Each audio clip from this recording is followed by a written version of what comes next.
Hello বন্ধুরা, কেমন আছো তোমরা? আশা করি তোমরা অনেক ভালো আছো। তোমাদের মজা দেওয়ার জন্য আবারও একটি নতুন গল্প নিয়ে এলাম। আজকের গল্পটি খুবই মজাদার হতে চলেছে। আমি শিওর বলতে পারি গল্পটি শেষ পর্যন্ত শুনলে তোমাদের দাঁড়িয়ে যাবে। তাই ভিডিওটা শুরু থেকে শেষ পর্যন্ত দেখার অনুরোধ রইল। তাহলে কথা না বাড়িয়ে এবার আসল ঘটনা আসি। আমি সাজেদুল ইসলাম পল্লব, সবাই আমায় পল্লব নামেই চিনে। বয়স 25, উচ্চতা 5 ফুট 8 ইঞ্চি। 6 বছর আগে সেনাবাহিনীতে ভর্তি হয়েছি, বর্তমান পোস্টিং হয়ে যশোরে। আমাদের বাড়ি দিনাজপুর। বাড়িতে মা আর ছোট একটা বোন আছে। বাপ মহিদুল ইসলাম অনেক আগে মারা গেছে। আমি তখন ক্লাস 10-এ পড়ি আর ছোট বোনটা 6-এ পড়ে। তখন থেকে মা নিজে সংগ্রাম করে সংসার চালিয়েছে। ঘরে বসে সেলাই মেশিন দিয়ে মানুষের কাপড় বানিয়ে বানিয়ে আমাদের ভরণ পোষণ করেছে। কিছু চাষের জমি ছিল, তা চাষ করে আমাদের সংসার চলত। না তো আমার চাচা কাকারা যেমন হারামি এক মুঠো ভাত তুলে দেওয়ার মানুষ ছিল না। নানা নানি দাদা দাদি অনেক আগেই মারা গেছেন। মামা মামিরা আত্মীয় স্বজনরা কিছুটা সহযোগিতা করেছে, তাও না করার মতো। সাহায্য করেছে যাতে মা যা সম্পত্তি পেত ভাগে তা লিখিয়ে নিতে পারে। আমার সহজ সরল মা তা দিয়েও দিয়েছে। যা হোক, আমি কলেজে ভর্তি হয়েছি কেবলই, এমন সময় শুনলাম সেনাবাহিনী লোক নিবে। মাকে বলে লাইনে দাঁড়িয়ে গেলাম। আমার নিজের উপর ভরসা ছিল, কারণ আমি মোটামুটি সব দিকেই পারফেক্ট ছিলাম। যেমন উচ্চতা তেমন বডি। মা বলে আমি আমার নানা মামাদের মতো হয়েছি, ঠিক পালোয়ান। বাবা কাকারা তো এক একটা খাটো আর চিকন, কিন্তু সব কয়টা শুধু বোদের হাড্ডি। যাই হোক, ভালোই ভালোই টিকে গেলাম। বাড়িতে খুশির ঢোল বেজে উঠল। সবাই বলা বলি করল, যাক ছেলেটা চাকরিতে গেলে এখন যদি শেফালির কষ্ট দূর হয়। হ্যাঁ, আমি আমার মার কষ্ট দূর করার জন্য কোন দিকে না তাকিয়ে খেলাধুলা করার বয়সে চাকরিতে চলে গেলাম। গ্রামের বাড়ি হওয়াতে ভয়ের কিছু নেই, আশেপাশে তো চাচারা আছে। বোন রূপা আক্তার, বয়স 18, ইন্টার সেকেন্ড ইয়ারে পড়ে। বাবার মতো টিনে কাঠি। আমারই এমন মেয়ে পছন্দের না। জানি না অন্য ছেলেরা কিভাবে আমার বোনকে পছন্দ করবে। মা শেফালি বেগম, বয়স মনে হয় 42 হবে, দারুণ দেখতে, এখনো যুবতী মেয়েদের সাথে পাল্লা দিতে পারবে। ফর্সা লাল টকটকে, মার দীঘল কালো চুল, ঘন মেঘের ভেলা, এত ঘন লম্বা চুল যে তা সারা পিঠ বেয়ে কোমর ছড়িয়ে নিচে নেমে যায়। লাল টকটকে ঠোঁট আর টানা টানা চোখ, সব মিলিয়ে আমার কামনার নারী, আমার জন্মদানকারী বিধবা মা। যা চরম পাপ, যা কখনো পাওয়ার নয়। সবই জানি, সবই বুঝি, তারপরও মনের কোথায় যেন শেফালিকে নিয়ে স্বপ্নের নীড় রচনা করি। যেখানে মা নয় সে আমার শেফালি, শুধু শেফালি। আমার মনের এই গোপন চাওয়ার কথা শুধু আমি জানি। আমার সরকারি বেতনে মার রূপ যেন দিনকে দিন বেড়েই চলছে। মার গর্বে বুক সব সময় ফুলে থাকে। গ্রামে সব সময় আমার জয় জয়কার। 5 বছরে ভাঙা ঘর পাকা করেছি। এখন 4 রুমের বাড়িটা আমাদের শান্তির নিট। এবার ছুটিতে এসেই মা বায়না শুরু করলো আমার বিয়ে দিবে। কিন্তু আমার বিয়ের প্রতি কোনো মন ছিল না। যদিও এটা অনেক আগে থেকেই আমার বিয়ের কথা ভাবছে মা। আমি শুধু বারবার এড়িয়ে যাচ্ছি। আজ এ নিয়ে মার সাথে মুখ কালাকালি হয়ে গেল। মার এক কথা, রূপা বড় হয়েছে, বিয়ে দিতে হবে। এরই মাঝে কয়েকটা সম্বন্ধ এসেছিল। তার বিয়ে হয়ে গেলে সে একা একা কিভাবে থাকবে, হ্যান ত্যান কত কথা। আমি এসেছি শুনে ছোট মামা এলো। সারাদিন থেকে বিকেলে যাওয়ার সময় আমাদের সবাইকে নিয়ে যেতে চাইল। আমরা না যাওয়াতে জোর করে রূপাকে নিয়ে গেল। বলল 2 দিন পর মা বেটা গিয়ে বেরিয়ে আসবে আর রূপাকে নিয়ে আসবে। আমাকে আর মাকে নিয়ে যাওয়ার জন্য আর কি এমনটা করল। সন্ধ্যা থেকে আকাশটা মেঘলা হয়ে আছে দেখে বাইরে গেলাম না। না হলে 2 দিন থেকে এসে সন্ধ্যার পর বন্ধুদের সাথে আড্ডা মারতে বেরিয়ে পড়ি। আজ গেলাম না দেখে মাও খুব খুশি। গরম গরম পকোড়া ভেজে দিল। বিছানায় বসে মা বেটা মিলে আরাম করে খাচ্ছি। পল্লব, হুমা, কাউকে পছন্দ করিস? আমি মার মুখের দিকে তাকিয়ে মুচকি মুচকি হাসছি। বল না করিস? করলে এতদিন তুমি জানতে না, তবে হ্যাঁ, একজনকে খুব ভালো লাগে এবং এও জানি তাকে আমি পাবো না। কেন কেন পাবি না? আমার ছেলে কি দেখতে খারাপ? কোনো লাট সাহেবে বেটি সেরে? হা হা, তুমি দেখি রেগে গেলে। রাখবো না, এমন সোনার ছেলে আমার। আর কি না, বল তুই কে সে? বাদ দাও মা, আমার যাকে ভালো লাগে তার কথা দুনিয়ার কাউকে বলতে পারবো না, শুধু সৃষ্টিকর্তাকে ছাড়া। মা আমার এমন গম্ভীর কথা শুনে অবাক হয়ে চেয়ে রয়েছে। এটা কি কথা রে বাবা? আমাকে বলতে না পারিস তোর ভাবি মানে জামালের বুয়ের কাছে বলিস তুই? জামালের বুয়ের সাথে আমি অনেক ফ্রি ভাবে কথাবার্তা বলতাম, কিন্তু আমি মাকে বললাম তা না, তুমি আমার সবচেয়ে বড় বন্ধু, তোমাকেই যেহেতু বলতে পারছি না, সেখানে ভাবিকে বলতে গেলে তারা তো আমাদের শত্রু হবে, তাদের বলতে যাব কেন? তাহলে বল না, কে সে? কোথায় বাড়ি? কোন বাড়ির মেয়ে? মেয়েটি দেখতে কেমন? নাকি? আমি চুপ করে বসে রয়েছি, কোনো প্রশ্নের উত্তর দিচ্ছি না। মা অনেকক্ষণ আমার উত্তরের অপেক্ষায় থেকে মুখ গোমড়া করে চলে গেল। ঘন ঘন বিদ্যুৎ চমকাচ্ছে, আকাশটা কালো হয়ে আছে, রাতের তারাগুলো না জানি কোথায় ডুব দিয়েছে। আমি জানালার গ্লাস খুলে দিয়ে ঠান্ডা হাওয়া গায়ে মাখছি, হাত বাড়িয়ে ব্যাগটা নিয়ে খুললাম, সিগারেটের প্যাকেটটা বের করে একটা ধরিয়ে টানছি। প্যাকেট রাখতে গিয়ে মোবাইলের বক্সটার কথা মনে পড়ল। রূপার জন্য যা যা এনেছিলাম সব দিয়েছি, শুধু মারগুলো দেওয়া হয়নি, চেয়েছিলাম দিতে, এমন সময় ছোট মামা এলো তাই আর দেওয়া হয়নি। নতুন অ্যান্ড্রয়েড সেট, মা খুব খুশি হবে। আরেক বক্সে একটা স্বর্ণের চেইন। মার যেটা ছিল সেটা আমার এসএসসি ফর্ম ফিলআপের সময় বিক্রি করে দিয়েছিল। তখন থেকে মার গলা খালি, আরো কয়েকটা জিনিস আছে মার জন্য। আয় খেয়ে নে, ঝড় আসতে পারে, কারেন্ট চলে গেলে খেতে ঝামেলা হবে। আমি তাড়াতাড়ি সিগারেটটা জানালা দিয়ে বাইরে ফেলে দিয়ে, হা দাও। কি লজ্জা, মা সিগারেট খেতে দেখে নিল, জানে আমি খাই তবে এভাবে দেখেনি কখনো। ঘরে বসে সিগারেট খাওয়াটা ভুল হয়ে গেছে, সারা ঘরে সিগারেটের ধোঁয়া। মা বেটা খেয়ে দিয়ে উঠলাম। তারপর আমি মাকে বললাম, মা আমার রুমে এসো তো একটু। মা বলল, তুই যা, আমি থালা বাসনগুলো গুছিয়ে আসছি। আমি রুমে এসে শুয়ে রইলাম। মা 20 মিনিট পর হাত মুছতে মুছতে এলো। কিরে বাবা? আমি উঠে মায়ের হাত ধরে খাটে নিয়ে বসালাম। ব্যাগ থেকে এক এক করে শাড়ি, ব্লাউজের কাপড়, ছায়ার কাপড়, একটা বাদুর বোরকা, দুটো ওড়না, একটা শীতের জামা, চাদর ও একটা প্যাকেট দিলাম। প্যাকেটটা দিলাম ভয়ে ভয়ে, কারণ ওতে দুশের ছোট জামা কাপড় আছে, জানি না দেখার পর কি বলবে। এত কিছু কি জন্য এনেছিস? তোর কি বুদ্ধি শুদ্ধি হবে না কখনো? প্রতিবারই এত কিছু আনা লাগবে? আহ থামো তো তুমি, যা লাগে তা আনবো না। এটাতে কি রে? না, ওটা এখন খুলবে না, তোমার ঘরে গিয়ে খুলবে, আর প্লিজ রাগ করবে না। কি আছে এতে? তা তুমি খুলে দেখে নিও। আর হ্যাঁ, আরো কিছু আছে, এই বলে মোবাইলটা দিলাম। একটা থাকতে আরেকটা এত দামি মোবাইল? তোমার চেয়ে কোনো কিছু দামি নয় আমার কাছে, এই বলে গালে একটা হামি দিলাম। মাও আমার কপালে হামি দিল। চোখ বন্ধ করো তো। কেন রে? আহ করো না একটু। মা হেসে দিয়ে চোখ বন্ধ করল। আমি চেইনটা মার গলায় পরিয়ে দিলাম। এখন চোখ খুলো মা। মা চোখ খুলে স্বর্ণের চেইনটা দেখে হুহু করে কেঁদে দিল। না মা না, কাঁদবে না, প্লিজ মা, কেঁদে না, তোমার মুখে হাসি দেখব বলে নিয়ে এসেছি, সেখানে তুমি যদি কাঁদো তাহলে আমার খুব কষ্ট হবে মা। না রে বাবা, কাঁদছি না, তুই বুঝবি না এটা কিসের কান্না। খুশি হয়েছ মা? হারে বাবা, অনেক খুশি হয়েছি, এই বলে মা দাঁড়িয়ে আমাকে ধরল। আমি তো কেঁপে উঠলাম, মা কখনো এভাবে আমাকে ধরেছে বলে মনে হয় না।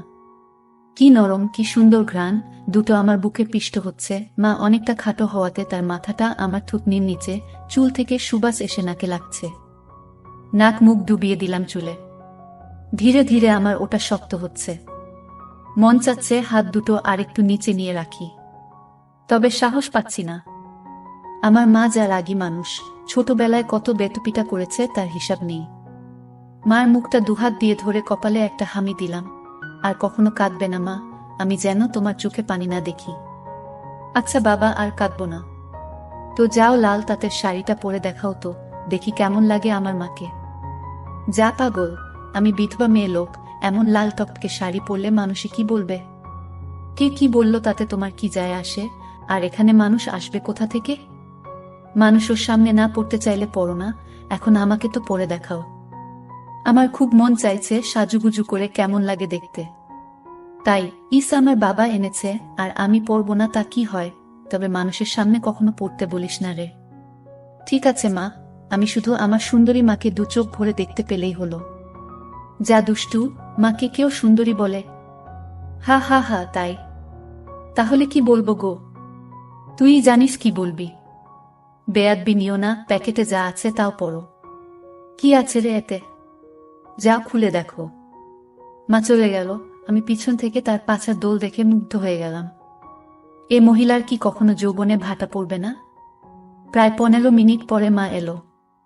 অসম্ভব, এ কাকে দেখছি আমি? এতদিন এক পেরে শাড়িতে যে মাকে দেখেছি তার সাথে এই মহিলার কোনো মিল নেই। কি সুন্দর, অতুলনীয়, গর্জিয়াস, যতই উপমা দিই না কেন কম পড়ে যাবে।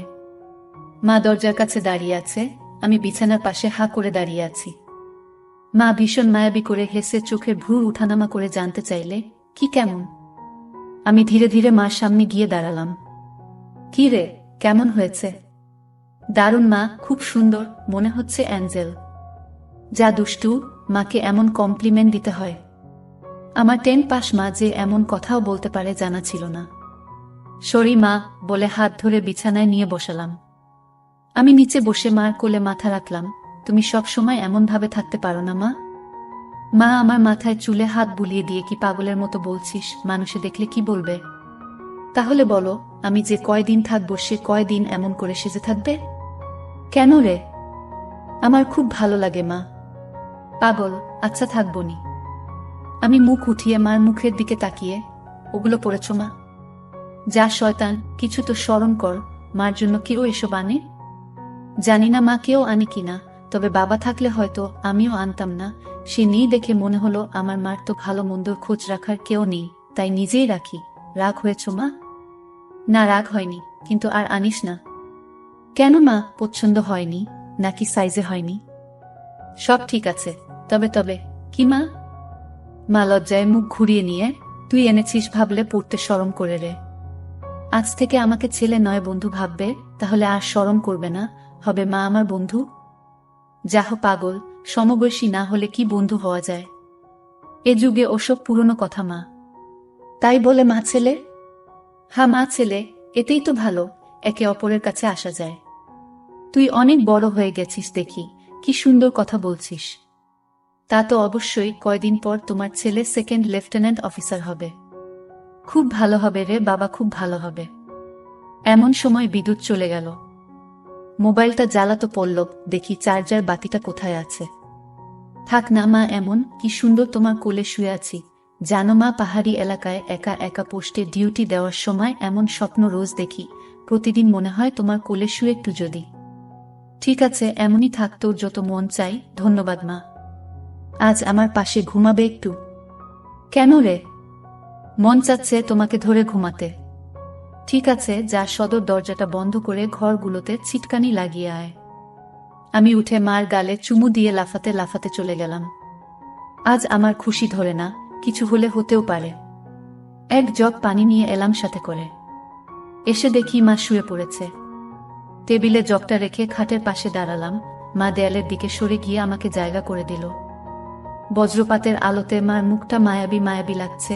খোলা জানালার হিম বাতাসে আমার মনে ঝড় তুলছে। জানি না মার মনে কি চলছে। মনে হচ্ছে মা তার স্বামীকে পাশে শোয়ার জন্য জায়গা করে দিল। মা নতুন বউ, আমি তার স্বামী। দাঁড়িয়ে রইলি যে, শুবি না? হ্যাঁ শুব। মার পাশে শুয়ে পড়লাম, দুজনে মুখোমুখি।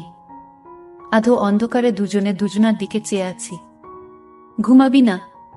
তুমি ঘুমাও, আমার ঘুম এত তাড়াতাড়ি আসে না। তাই আয় কাছে আয়, মাথায় হাত বুলিয়ে দিচ্ছি। আমাকে আর পাই কে? একেবারে মার বুকের কাছে বুক নিয়ে গেলাম, তবে কোমরটা দূরে রাখলাম। মা একটা হাত সাইডে লম্বা করে দিল, এখানে মাথা রাখো। মা তার হাতের উপর মাথা রাখতে বলছে। আমি সহজ মনে তাই করলাম। নাকটা মার বগল থেকে 3-4 ইঞ্চি দূরে। ভালো মতো দেখতে না পেলেও বুঝতে পারছি যে এর বেশি দূরে নয়, কারণ ঘামের ঘ্রাণ পাচ্ছি। মার বগলের ঘ্রাণেই তো আমার শরীর আনচান আনচান করছে। মার বাম হাতের উপর শুয়ে আছি। মা ডান হাত দিয়ে মাথায় হাত বুলিয়ে দিচ্ছে, এতে করে আঁচল উঁচু হচ্ছে, আর যখনই বিদ্যুৎ চমকাচ্ছে তখনই ওগুলো দেখতে পাচ্ছি। নিজেকে কন্ট্রোল করা মুশকিল হয়ে পড়ছে। পল্লব, কাকে পছন্দ করিস বললি না তো? শুনলে রাগ করবে মা, তাই বলা যাবে না। কেন কেন? এমন কাকে তোর মনে ধরেছে যে শুনলে রাগ করব? বাদ দাও না মা, নিজেকে তোমার কাছে ছোট করতে চাই না, চাই না তোমার মনে কষ্ট দিতে। তোর কথার তো আগা মাথা কিছুই বুঝছি না। নাই বা বুঝলে মা?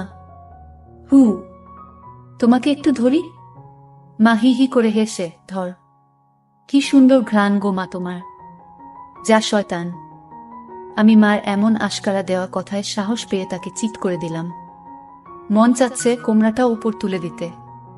মুখটা উঁচু করে হামি দিয়ে বললাম, আমি তোমাকে খুব ভালোবাসি মা। মা আমার মুখটা দুহাত দিয়ে ধরে, আমিও তোকে খুব ভালোবাসি রে বাবা। আমার ভালোবাসাটা অন্যরকম মা। কেমন রে? মা ছাড়া আরো অনেক কিছু। কেমন? শুনলে রাগ করবে না তো? আহ বল না, এত পেঁচাচ্ছিস কেন? তুমি আমার ড্রিম গার্ল মা, তাই তো? কি? হ্যাঁ মা, জানি এটা শুনে আমাকে খারাপ ভাবছ, এজন্যই বলতে চাইছিলাম না। আমি তোর মা পল্লব, আর তুই এমনটা কিভাবে ভাবতে পারলি? জানি না মা, শুধু জানি আমি তোমাকে প্রচন্ড ভালোবাসি, তোমাকে ছাড়া কাউকে ভাবতে পারি না। চুপ কর বেয়াদব, এমন কথা বলতে তোর মুখে বাজছে না? সরি মা, এই বলে উপর থেকে উঠে খাট থেকে নেমে পানি খেলাম। মাও বিছানার উপর উঠে বসেছে, বুঝতে পারছি সে অবাক হয়ে আমার দিকে তাকিয়ে আছে। জানালার ধারে গিয়ে দাঁড়ালাম, বৃষ্টি থেমে গেছে, তারপরও আকাশ কালো হয়ে আছে, চাঁদ তারা কোথায় যেন লুকিয়ে গেছে আজ। ঠিক আমার হৃদয়ের মতো চারিদিকে অন্ধকার। এমন সময় কারেন্ট এলো। ঘরটা আলোকিত হয়ে গেল।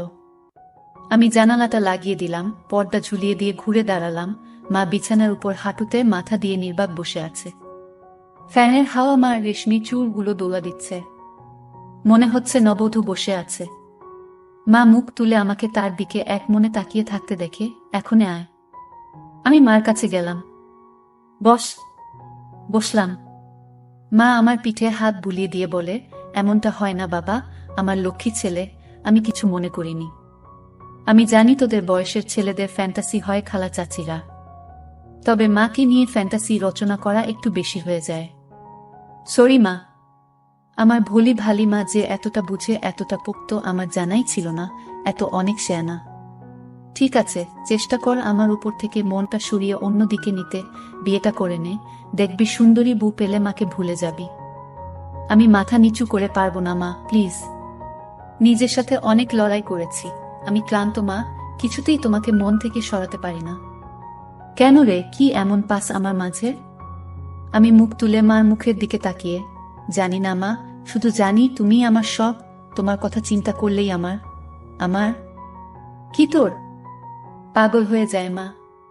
মা মুচকি হেসেও কিছু না, এই জিনিসের প্রতি টান একটু বেশি হয়। আমি তো বুড়ি হয়ে গেছি, তুই যেমনটা ভাবিস তেমনটা আমি আর নেই। মার এমন কথা শুনে আমি কেঁপে উঠলাম।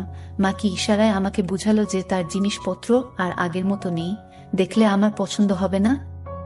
দেখ বাবা, এক একজনের এক একজনকে ভালো লাগে, তাই বলে কি তাকেই নিজের করে পেতে হবে এমন কোনো কথা আছে? অন্য কোনো মা হলে এসব কথা শোনার সাথে সাথে চিৎকার চেঁচামেচি করে বাড়ি মাথায় তুলত। আমি কিন্তু তা করছি না, কারণ তুই আমার একমাত্র ছেলে, নারী ছেঁড়া বাঁধন, আমি তোকে অনেক ভালোবাসি।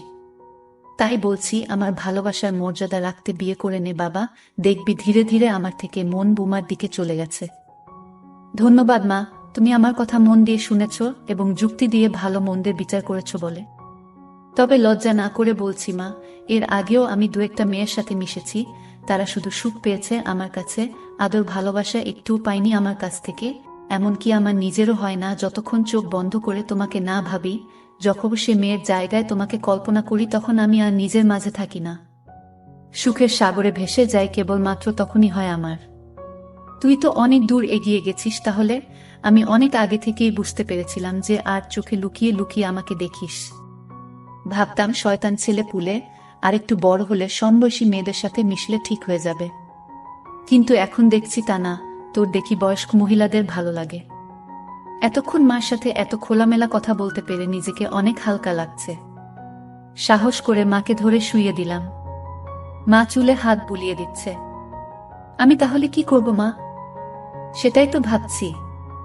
যেটাই ভাবো মা, আমার মতো পরিবর্তন হবে না। মানে কি? মানেটা তুমি ভালো করেই জানো। মার কণ্ঠে এবার সত্যি সত্যি রাগের আওয়াজ পেলাম। তাই বলে সারা জীবন বিয়ে করবি না, নাকি ছেলে হয়ে মাকে বিয়ে করতে চাস? মা যে এমন কথা ঠাস করে বলে বসতে পারে তা আমি চিন্তাই করিনি। আমি বললাম, বিয়ে না করতে পারলেও তো তুমি আমার হতে পারো। এটা কি মামা বাড়ির আবদার নাকি? ছি ছি পল্লব, এমনটা বলতে তোর মুখে বাঁধল না? তাহলে সারা জীবন ছেলেকে এভাবেই দেখতে পাবে মা। তোমার এই পল্লব কখনো বিয়ে করবে না। মার চোখে জল টলমল করছে। আমি হাত দিয়ে তা মুছিয়ে দিলাম। আমি তো এমন কিছু করিনি মা, তাহলে তুমি কাঁদছো কেন? আমরা দুজন জাস্ট আলাপ করছি। মা অনেকক্ষণ চুপ থেকে শুন বাবা লজ্জা শরমে মাথা খেয়ে বলছি, তোর কষ্ট আমি দেখতে পারবো না। আর বয়স্ক মহিলাদের কাপড় চোপড়ের উপর থেকেই কেবল ভালো লাগে, ভুলে নয়। তুই যদি চাস তাহলে আমাকে সেভাবে একবার দেখে নে, তাও তুই মতো পরিবর্তন করো। তবে হ্যাঁ, শুধু দেখতে পাবি, কিছু করতে পারবি না। মার মুখে এমন কথা শুনে আমি আর দুনিয়াতে নেই। বল রাজি? আর যদি আমি দেখে আরো বেশি আকর্ষণ অনুভব করি তাহলে? আমি বলতে চেয়েছি যে আজ আমাকে দেখো, আর আগেও তো তুই অন্যদের দেখেছিস, তাহলেই তফাৎটা বুঝতে পারবি। আমার মনে হচ্ছে আমার মতো মার মনের ভিতরেও কিছু আছে, নয়তো দেখার কথা আমি তো কিছু বলিনি। মা নিজ থেকে দেখতে দিতে চাইছে যে। রাজি? হ্যাঁ রাজি। যা, বড় লাইটটা বন্ধ করে ছোট লাইটটা জ্বালিয়ে আয়। মনে মনে ভাবলাম, কি সৌভাগ্য, আজ তো আমার পোয়া 12 লেগে গেছে। নীল বাতিটা জ্বালিয়ে খাটের পাশে দাঁড়িয়ে রইলাম। মা উঠে দাঁড়ালো। ধন্যবাদ মা, আমার স্বপ্ন পূরণ করার জন্য। তোর জন্য আমি সব পারি রে, শুধু কথাদের সব দেখে নিয়ে মাকে ভুলে যাবি না তো, বা ভুল বুঝবি না তো? কি বলছো মা? তুমি আমার মা, আমার স্বপ্নের রানী, আমার ফ্যান্টাসির জগৎ, সব কিছুই তুমি। তোমাকে ভুলে গেলে তো নিজেকেই ভুলে যাওয়া হয়। কথা দিলাম মা, জীবন থাকতে তোমার অবাধ্য হব না। ভুল বুঝা বা ভুলে যাওয়া তো দূরের কথা। আমি বললাম, কিছু মনে করো না মা, আমি কি ছুঁয়ে দেখতে পারবো? মা আমার চোখের দিকে তাকিয়ে, আমি তোর মা পল্লব। হ্যাঁ মা, তুমি আমার মা এবং আমার রানীও। আমার আবদার শুনে মা শেষ পর্যন্ত রাজি হয়ে গেল। তারপর মা বলল, আমি তোর সব আশা পূরণ করব, তবে একথা পৃথিবীর কেউ যেন জানতে না পারে। আমি বললাম, ঠিক আছে মা, একটা শুধু তুমি আর আমি ছাড়া পৃথিবীর কেউ জানতে পারবে না। মা আমার কথা শুনে বিশ্বাস করলেন এবং আমার সব আশা পূরণ করল। কিন্তু আজ আমি তোমাদের সব সত্য কথা বলে দিলাম, কিন্তু এসব সত্য কথা কেউ কাউকে কখনোই বলে না। প্লিজ বন্ধুরা, গল্পটি ভালো লাগলে সামিয়া ব্লগ চ্যানেলটি সাবস্ক্রাইব করে দিও।